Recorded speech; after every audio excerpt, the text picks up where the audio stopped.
The Department of Telecommunications has prescribed certain parameters to install 5G cities to avoid interference with aircraft altimeters, and the US Federal Aviation Administrator and Federation of Indian Pilots had earlier voiced their concerns over 5G signals interfering with altimeters. 5G services near airports and nearby areas will not be available soon. India is expected to have 690 million 5G subscribers by the end of 2028. 5G will play a crucial role in achieving India's digital inclusion goals, especially for bringing broadband to rural and remote homes. Hello and welcome to VAR India News Hour.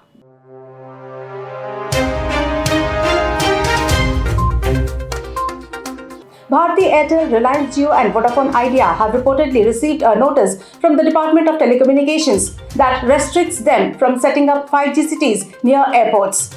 Bharti Airtel, the only operator to install 5G services at select airports, has shut down its base stations temporarily at 5 airports including Bengaluru, Nagpur, Patna, Pune and Varanasi. The Department of Telecommunications said the Directorate General of Civil Aviation has requested to ensure mitigation measures while implementing C-band 5G spectrum in and around airport areas in view of the safety concerns of operation of aircrafts. As per DoT, 2,100 meters, that is 2.1 kilometers from both ends of the runway and 910 meters from the center line of the runway of Indian airports should have no 5G or IMT base stations in the range of 3,300 to 3,670 MHz. A 5G base station can be installed in the periphery of 540 meters after this 2.1 kilometers range, but power emission must be limited to 58 decibel-milliwatts per megahertz. DoT has said that the measures shall be adopted by the telecom service providers with immediate effect and would be applicable till the replacements of all aircraft radio altimeters filters is ensured by the DGCA. With this, users won't be able to access the 5G network in areas surrounding airports. Sources said there are lots of disturbances and disconnection increases while there are normal calls. A normal consumer looks for just normal calls and surfing the internet and maybe sometimes any of the social media. It also seems a challenge during this technology upgradation by the telcos. This is due to the interference 5G signals cause to the aircraft altimeters. Therefore, for the time being, the residential areas surrounding airports within this perimeter will not be able to use 5G services. The measures shall be adopted by the telecom service providers with immediate effect and would be applicable till the replacements of all aircraft radio altimeters filters is ensured by DGCA. The Department of Telecommunications in the notice has also said that DGCA is expected to complete the altimeter replacement exercise in a proactive and time-bound manner and also requested DGCA to provide a timeline to replacement of radio altimeters and its filters. Let's look into today's headlines in VAR India.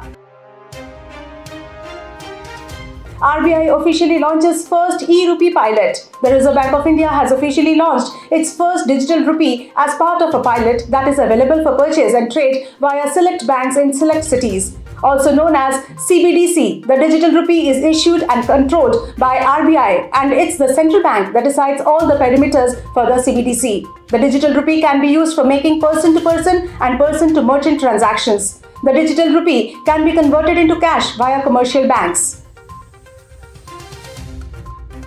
Researchers discover new vulnerabilities in Chrome. Google security researchers have found new vulnerabilities detected in Chrome, Firefox and Windows. The researchers found a commercial spyware operating with ties to Veriston IT, which is connected to an exploitation framework called Heliconia. Google reported that Heliconia was likely used in the wild as a zero-day exploit. Heliconia exploits a Chrome renderer bug to run malware on a user's operating system.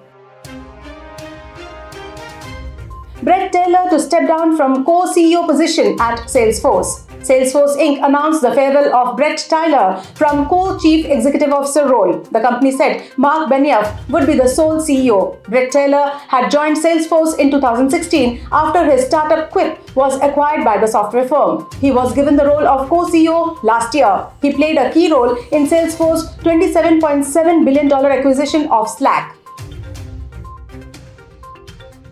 HPE in talks to acquire Nutanix. Hewlett-Packard Enterprise is reportedly in talks to acquire cloud computing firm Nutanix, making HPE a dominant player in the cloud computing market. Nutanix offers its customers an open, software-defined hybrid cloud platform. On the other hand, HPE claims to be an edge-to-cloud company that helps customers protect, analyze, and act on their data and applications from anywhere. Sony introduces wearable motion trackers. Sony has launched a set of wearable motion trackers that will bring users into the metaverse with their smartphones. The MocoPi system allows users to capture full-body motion capture without needing expensive equipments. The system comprises 6 pucks worn around the user's wrist, ankles, hands, and hips, which will work to animate avatars inside various metaverse apps on Android smartphones and iPhones. Sony will launch these motion trackers in Japan next year at a retail price of approximately Rs 29,222. That's all for now. Please like, share, comment and subscribe to Var India News magazine. You can download the Var India app from Google Play Store and Apple App Store for the latest news and updates. Stay tuned. Thank you.